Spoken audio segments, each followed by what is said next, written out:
2025 എൻ്റെ ചെറിയ കാലത്തേക്കുള്ള ആവശ്യങ്ങൾ, ഇമ്മീഡിയറ്റ് ആയിട്ടുള്ള ആവശ്യങ്ങൾ, എമർജൻസി ആയിട്ടുള്ള ആവശ്യങ്ങൾക്കൊക്കെ ആയിട്ട് ഞാൻ പണം എങ്ങനെ സേവ് ചെയ്യുന്നു അല്ലെങ്കിൽ ഇൻവെസ്റ്റ് ചെയ്യുന്നു എന്നുള്ളതും ഈ സേവിങ്സിലൂടെ എനിക്ക് സാധാരണ കിട്ടുന്ന നേട്ടത്തിൽ നിന്ന് കൂടുതൽ നേടുന്നു എന്നാണ് ഈ വീഡിയോയിലൂടെ പറഞ്ഞു തരാൻ പോകുന്നത്.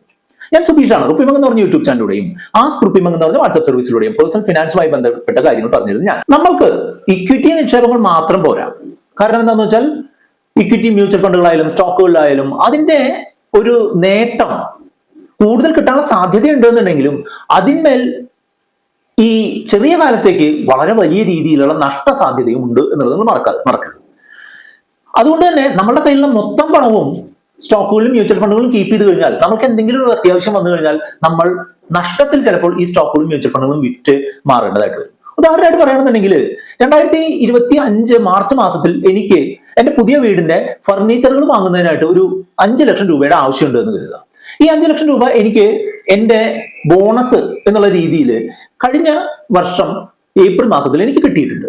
ആ 5 ലക്ഷം രൂപ ഞാൻ സ്റ്റോക്ക് മാർക്കറ്റിൽ ആ സമയത്ത് നിക്ഷേപിച്ചിരുന്നു എന്നുണ്ടെങ്കിൽ ഞാൻ എന്റെ ഒരു സ്റ്റോക്ക് സെലക്ഷൻ രീതിയൊക്കെ അനുസരിച്ച് അന്ന് ആ ലംസമായിട്ട് ഇൻവെസ്റ്റ് ചെയ്തിട്ടുള്ള എമൗണ്ട് 5 ലക്ഷത്തിൽ താഴെ വന്നിരിക്കാനാണ് സാധ്യത ഞാൻ കാണുന്നത്. അതേസമയം എനിക്കിപ്പോൾ ആ പൈസ ആവശ്യമുണ്ട് എന്നുണ്ടെങ്കിൽ ചിലപ്പോൾ ഈ 5 ലക്ഷത്തിന് പകരം എനിക്ക് തിരികെ എടുക്കുമ്പോൾ 4.25 ലക്ഷമേ ആവശ്യം വരുള്ളൂ. അങ്ങനെ നമുക്കൊരു ചെറിയ കാലത്തേക്ക് ഇപ്പോ 6 മാസം മുതൽ അല്ലെങ്കിൽ 3 വർഷം വരെയുള്ള കാലത്തേക്കൊക്കെ നമ്മൾക്ക് തെറ്റില്ലാത്തൊരു റിട്ടേൺ കിട്ടുന്നതിനായിട്ട് നമ്മൾ സാധാരണ ഉപയോഗിക്കുക ഫിക്സഡ് ഡെപ്പോസിറ്റുകളൊക്കെയാണ്. എന്റെ ഒരു ഷോർട്ട് ടേം ഇൻവെസ്റ്റ്മെന്റുകൾ അല്ലെങ്കിൽ ഷോർട്ട് ടേം ആവശ്യങ്ങൾക്കായിട്ടുള്ള ഇൻവെസ്റ്റ്മെന്റുകൾ പ്രധാനമായിട്ടും നടക്കുന്നത് ഒരു ചെറിയ amount SB account, savings bank അക്കൗണ്ടിലും അതുമായിട്ട് ബന്ധപ്പെടുത്തിയിട്ടുള്ള ഫിക്സഡ് ഡെപ്പോസിറ്റുകളും അതുപോലെ അത് അക്യുമുലേറ്റ് ചെയ്യാനുള്ള റിക്കറിംഗ് ഡെപ്പോസിറ്റുകളുമാണുള്ളത്. പക്ഷേ എന്റെ സേവിങ്സ് അക്കൗണ്ട് എല്ലാം സാധാരണ രീതിയിലുള്ള കൺവെൻഷണൽ ആയിട്ടുള്ള ബാങ്കുകളിലാണ് എന്നുള്ളത് കൊണ്ട് തന്നെ അവര് തരുന്ന ഇൻട്രസ്റ്റ് റേറ്റ് വളരെ കുറവാണ് എന്നുള്ളത് നിങ്ങൾക്കറിയാം. സേവിങ്സ് ബാങ്കിന് ഏകദേശം 2% ഈ ഫിക്സഡ് ഡെപ്പോസിറ്റിന് ഏറ്റവും മാക്സിമം പോയാൽ ഒരു 6-6.5% തരുന്നത്. അപ്പോൾ നമുക്ക് ഒരു ചെറിയ കാലത്തേക്ക് നിക്ഷേപിക്കുകയാണെന്നുണ്ടെങ്കിലും കുറച്ചുകൂടെ ബെറ്റർ ആയിട്ടുള്ള ഒരു റിട്ടേൺ കിട്ടണം എന്നുണ്ടെങ്കിൽ കൺസിഡർ ചെയ്യാൻ പറ്റുന്ന ഓപ്ഷനാണ് സ്റ്റേബിൾ മണി എന്ന് പറഞ്ഞിട്ടുള്ള പ്ലാറ്റ്ഫോം. സ്റ്റേബിൾ മണി എന്ന് പറഞ്ഞിട്ടുണ്ടെങ്കിൽ ഇന്ത്യയിൽ ഇപ്പോൾ ഏറ്റവും ഉയർന്ന ഫിക്സഡ് ഡെപ്പോസിറ്റ് ഇൻട്രസ്റ്റ് തരുന്ന ഒരു പ്ലാറ്റ്ഫോമാണ്. സ്റ്റേബിൾ മണി എന്ന് പറയുന്നത് ഒരു തേർഡ് പാർട്ടി അഗ്രിഗേറ്റർ പ്ലാറ്റ്ഫോമാണ്. അതായത് ഇന്ത്യയിലെ പ്രധാനപ്പെട്ട ഈ ബാങ്കുകളിൽ അവരുടെ ഫിക്സഡ് ഡെപ്പോസിറ്റുകൾ ഓൺലൈനായിട്ട് ഓപ്പൺ ചെയ്യാനും അവിടെ നമ്മൾക്ക് ഓൺലൈനായിട്ട് പേയ്മെന്റ് അടച്ചുകൊണ്ട് ഫിക്സഡ് ഡെപ്പോസിറ്റുകൾ വാങ്ങാനും അത് ആവശ്യമുള്ള സമയത്ത് വിഡ്രോ ചെയ്യാനും അല്ലെങ്കിൽ മെച്യൂരിറ്റി ആകുമ്പോൾ അതിന്റെ ഫുൾ എമൗണ്ട് നമുക്ക് തിരികെ കിട്ടാനും ഒക്കെയുള്ള പ്ലാറ്റ്ഫോമാണ്.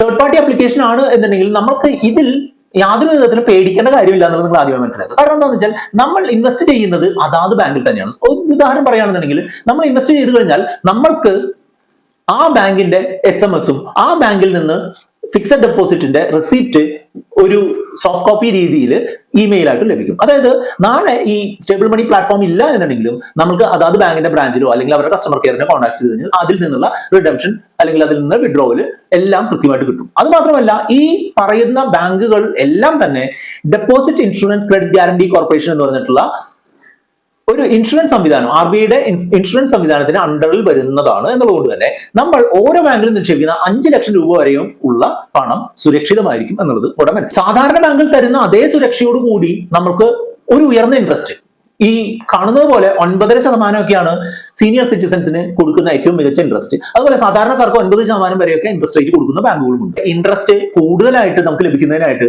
ഈ സ്റ്റേബിൾ മണിയുടെ പ്ലാറ്റ്ഫോം ഉപയോഗിക്കാം. അതിന്റെ ലിങ്ക് ഡിസ്ക്രിപ്ഷനിൽ കൊടുത്തിട്ടുണ്ട്. അതുപോലെ തന്നെ പിൻ കമന്റ് ആയിട്ട് നിങ്ങൾക്ക് കാണാം. അതല്ല നിങ്ങൾക്ക് ഈ വീഡിയോയിൽ കാണുന്ന QR കോഡ് സ്കാൻ ചെയ്തുകൊണ്ടും സ്റ്റേബിൾ മണി ആപ്ലിക്കേഷൻ ഡൗൺലോഡ് ചെയ്യുകയും ഇൻസ്റ്റാൾ ചെയ്ത് നിങ്ങൾക്ക് ഇൻവെസ്റ്റ്മെന്റ് നടത്തുകയും ചെയ്യും. വളരെ ചുരുങ്ങിയ കാലം കൊണ്ട് തന്നെ 12 ലക്ഷത്തിലധികം യൂസർമാരുള്ള ഒരു പ്ലാറ്റ്ഫോമാണ് ഈ സ്റ്റേബിൾ മണി. വളരെയധികം ആളുകൾ ഇപ്പൊ ഞാൻ തന്നെ ഞങ്ങളുടെ ഫാമിലി പോർട്ട്ഫോളിയോയുടെ ഭാഗമായിട്ട് സ്മോൾ ഫിനാൻസ് ബാങ്കിൽ നിക്ഷേപിക്കുകയും അതിൽ നിന്ന് പണം പിൻവലിക്കുകയൊക്കെ ചെയ്തു. അതുപോലെ നമുക്ക് ഇപ്പോഴും ആക്റ്റീവായിട്ട് കുറച്ച് ഇൻവെസ്റ്റ്മെന്റുകൾ സ്റ്റേബിൾ മണി വഴി നമ്മൾ ഫിക്സഡ് ഡെപ്പോസിറ്റുകൾ ചെയ്തിട്ടുണ്ട്.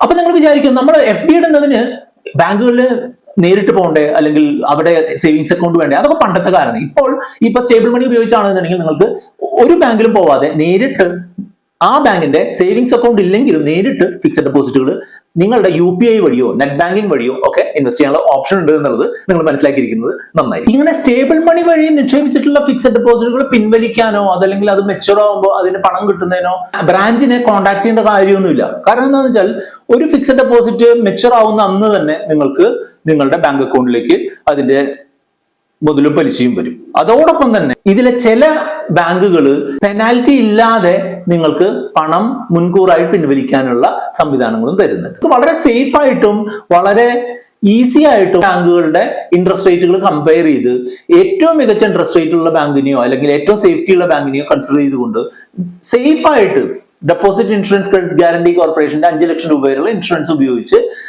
ആ ഫെസിലിറ്റി ഉള്ള ഫിക്സഡ് ഡെപ്പോസിറ്റുകൾ ഓൺലൈനായിട്ട് വാങ്ങുന്നതിനായിട്ട് ഈ വീഡിയോ ഡിസ്ക്രിപ്ഷനിലുള്ള സ്റ്റേബിൾ മണി ലിങ്ക് ഉപയോഗിക്കാവുന്നതാണ്. പിൻ കമന്റ് ആയിട്ടും കൊടുത്തിട്ടുണ്ട്. ഈ കാണുന്ന QR കോഡ് ഉപയോഗിച്ച് നിങ്ങൾക്ക് ഈ കാര്യങ്ങൾ ചെയ്യാം. അപ്പൊ ഞാൻ പറഞ്ഞു വന്നത്, ഈ 2025 നമ്മൾ ഫിക്സഡ് ഡെപ്പോസിറ്റുകൾ പ്രധാനമായിട്ടും സ്റ്റേബിൾ മണി വഴി ആണ് ചെയ്യാനായിട്ട് ഉദ്ദേശിക്കുന്നത്. അതുപോലെ തന്നെ നമ്മളുടെ ഇമ്മീഡിയറ്റ് ആയിട്ടുള്ള ആവശ്യങ്ങൾക്കായിട്ട് സേവിങ്സ് ബാങ്ക് അക്കൗണ്ടിൽ ഇൻവെസ്റ്റ്മെന്റ് നടത്തുന്നുണ്ട്. അതുപോലെ നമ്മൾക്ക് ഈ ഇക്വിറ്റി മ്യൂച്വൽ ഫണ്ടുകളിലും സ്റ്റോക്കുകളിലും ഒക്കെ SIP രീതിയിൽ സിസ്റ്റമാറ്റിക് ആയിട്ട് ഇൻവെസ്റ്റ് ചെയ്യുന്നത് പോലെ ഒരു റിക്കറിംഗ് ആയിട്ട് റിപ്പീറ്റഡ് ആയിട്ട് നമ്മളുടെ സേഫ് ആയിട്ടുള്ള ഇൻവെസ്റ്റ്മെന്റ് കൂട്ടുന്നതിന്റെ ഭാഗമായിട്ട് നമ്മൾ ബാങ്കുകളിൽ റിക്കറിംഗ് ഡെപ്പോസിറ്റുകളും ചേർന്നിട്ടുണ്ട്. റിക്കറിംഗ് ഡെപ്പോസിറ്റുകൾ എന്ന് പറഞ്ഞിട്ടുണ്ടെങ്കിൽ ഒരു തരത്തിലുള്ള ഒരു സേവിങ്സ് അക്കൗണ്ട് ആണ്. ബാങ്കുകളിലും പോസ്റ്റ് ഓഫീസുകളിലുമാണ് ഇന്ത്യയിൽ റിക്കറിംഗ് ഡെപ്പോസിറ്റുകൾ ഉള്ളത്. ഒരു ഫിക്സഡ് എമൗണ്ട് ഓരോ മാസവും ഒരു നിശ്ചിത കാലാവധിയിലേക്ക് നിക്ഷേപിക്കുന്ന തരത്തിലുള്ള നിക്ഷേപമാണ്. അത്യാവശ്യം തെറ്റില്ലാത്തൊരു ഇൻട്രസ്റ്റ് റേറ്റ് കിട്ടാറുമുണ്ട്. അതായത് ഒരു 7.5% വരെയൊക്കെയുള്ള ഒരു ഇൻട്രസ്റ്റ് റേറ്റ് ഈ വീഡിയോ ഷൂട്ട് ചെയ്യുന്ന സമയത്ത് RDകൾക്ക് ഡെപ്പോസിറ്റിന് ഇൻട്രസ്റ്റ് ലഭിക്കുന്നുണ്ട്. പ്രധാനമായിട്ടും ഒരു സേവിങ്സ് റെഗുലർ ആയിട്ട് അധികം റിസ്ക് ഇല്ലാത്ത രീതിയിൽ നടത്തുന്നതിനായിട്ടാണ് ഈ റിക്കറിംഗ് ഡെപ്പോസിറ്റുകൾ ഉപയോഗിക്കുക. ക്വാർട്ടർലി കോമ്പൗണ്ട് ചെയ്ത്, അതായത് 3 മാസം കൂടുമ്പോൾ കിട്ടുന്ന ഇൻട്രസ്റ്റിനെ അത് വീണ്ടും നമ്മളുടെ മുതലിനോട് കൂടെ കൂട്ടി അതിന് മൊത്തത്തിൽ അടുത്ത പ്രാവശ്യം ഇൻട്രസ്റ്റ് കാൽക്കുലേറ്റ് ചെയ്തുകൊണ്ട്, അതായത് ക്വാർട്ടർലി ആയിട്ട് കോമ്പൗണ്ട് ചെയ്തുകൊണ്ടാണ് ഇതിന്റെ ഇൻട്രസ്റ്റ് കാൽക്കുലേറ്റ് ചെയ്യുക. ഈ കോമ്പൗണ്ടഡ് ആയിട്ടുള്ള ഒരു ഇൻട്രസ്റ്റ് കൂടെ അടക്കം ഉള്ള ഒരു എമൗണ്ട് ആണ് നമുക്ക് തിരികെ കിട്ടുക. ഒരു ഡിസിപ്ലിൻഡ് ആയിട്ടുള്ള സേവിങ്സ് സ്റ്റാർട്ട് ചെയ്യാൻ താല്പര്യമുള്ളവർക്ക്, ഒരു സേവിങ്സ് തുടക്കക്കാർക്ക് പറ്റുന്ന ഒരു നിക്ഷേപ രീതിയാണ് RD. അതുകൊണ്ട് തന്നെ നമ്മൾ പലർക്കും ഈ RDകൾ വെച്ച് സ്റ്റാർട്ട് ചെയ്യാനായിട്ടാണ് പറഞ്ഞു കൊടുക്കുക. RDകൾ 100 രൂപ വെച്ച് സ്റ്റാർട്ട് ചെയ്യാമെന്നുള്ളത് എല്ലാവർക്കും ഇത് ചെയ്യാൻ പറ്റും എന്നുള്ളൊരു സംവിധാനമാക്കി മാറ്റിയിട്ടുണ്ട്. അത് മാത്രമല്ല, ഇത് ബാങ്കുകളിലും പോസ്റ്റ് ഓഫീസുകളിലും ചെയ്യുന്നതായതുകൊണ്ട് തന്നെ സേഫ്റ്റിയും നമ്മൾ അടയ്ക്കുന്ന തുകയും അതിന്റെ പലിശയും എന്തു വന്നാലും കൃത്യമായിട്ട് നമുക്ക് കിട്ടും എന്നുള്ള ഒരു ഗുണം ഇതിനുണ്ട്.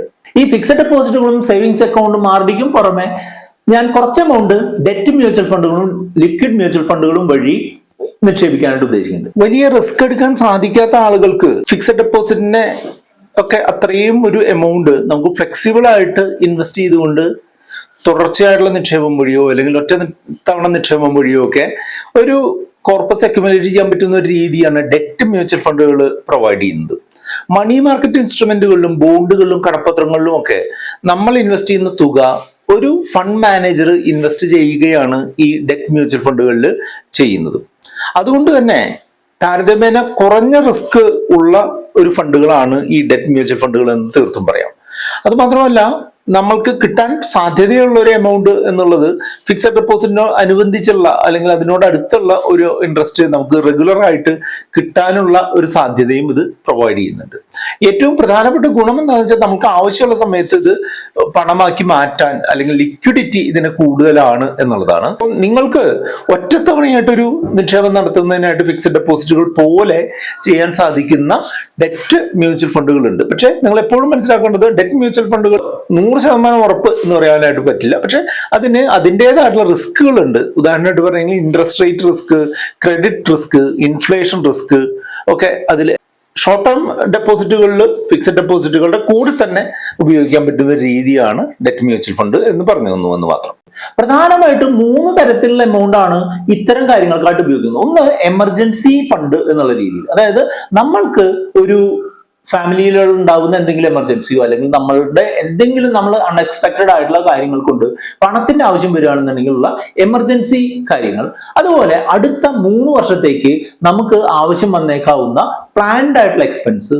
അതുപോലെ നമ്മൾക്ക് ഇൻവെസ്റ്റ്മെന്റ് ചെയ്യുന്നതിനായിട്ട് കീപ്പ് ചെയ്യേണ്ട ഒരു എമൗണ്ട്. അതായത് അതിനെ നമ്മൾ ഓപ്പർച്യൂണിറ്റി ഫണ്ട് എന്ന് പറയും. നമ്മൾ സ്റ്റോക്ക് മാർക്കറ്റോ ഈ മ്യൂച്വൽ ഫണ്ടുകളോ താഴ്ന്ന നിലയിൽ നിൽക്കുമ്പോൾ നമ്മൾക്ക് നേട്ടം കൂടുതൽ നേടുന്നതിനായിട്ട് ഒരു ഫണ്ട് നമ്മൾ മാറ്റി വെക്കും. അത്തരം ഫണ്ടിനെയാണ് ഓപ്പർച്യൂണിറ്റി ഫണ്ട് എന്ന് പറയുക. ആ ഓപ്പർച്യൂണിറ്റി ഫണ്ടും ഇത്തരം ഫിക്സഡ് ഡെപ്പോസിറ്റുകളും അല്ലെങ്കിൽ ഡെറ്റ് മ്യൂച്വൽ ഫണ്ടുകളും ഒക്കെ വഴിയാണ് നിക്ഷേപിക്കുന്നത്. അപ്പോൾ നിങ്ങൾക്ക് ഈ വീഡിയോയുടെ ഡിസ്ക്രിപ്ഷനിലുള്ള ലിങ്ക് ഉപയോഗിച്ചോ പിൻഡ് കമന്റ് ആയിട്ടോ നമ്മൾ സ്റ്റേബിൾ മണിയുടെ ലിങ്ക് കൊടുത്തിട്ടുണ്ട്, അത് ഉപയോഗിച്ച് നിങ്ങൾക്ക് ഇൻവെസ്റ്റ് ചെയ്യാം.